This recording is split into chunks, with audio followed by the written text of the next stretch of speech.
अस्सलाम वालेकुम दोस्तों, फ़नी उर्दू कहानियाँ देखने के लिए हमारे यूट्यूब चैनल उर्दू बॉक्स को सब्सक्राइब करें। Thank you so much. इसके साथ ही हम वीडियो को शुरू करते हैं और मौलवी साहब के फ़नी जोक्स देखते हैं। मौलवी साहब का बस का सफ़र। एक मौलवी साहब बस में सफ़र कर रहा था। अगली सीट पर एक औरत बार बार अपने बच्चे से कह रही थी, बेटा तुम ये हलवा खा लो वरना मैं इस मौलवी अंकल को दे दूँगी। जब औरत ने चौथी मर्तबा कहा तो मौलवी बोला, बहन जल्दी फ़ैसला कर लो, तुम्हारी वजह से मैं 4 स्टॉप आगे आ चुका हूँ।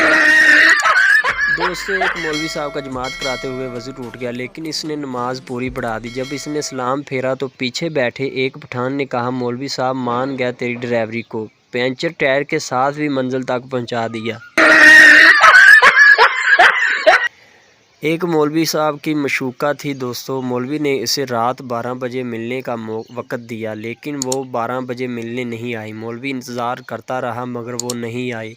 मौलवी से सब्र ना हुआ तो उसने मस्जिद में एक स्पीकर में ऐलान किया, ज़रूरी ऐलान सुनिए, रात के 12 बज चुके हैं, मोमनो अल्लाह से डरो और अपने वादे पूरे करो।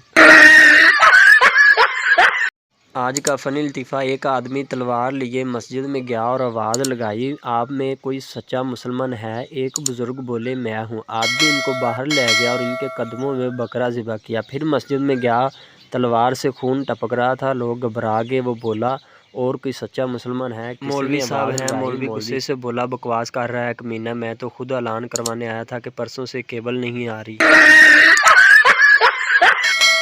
दोस्तों, ऐसी मज़ीद फ़नी वीडियो देखने के लिए हमारे चैनल को सब्सक्राइब करें।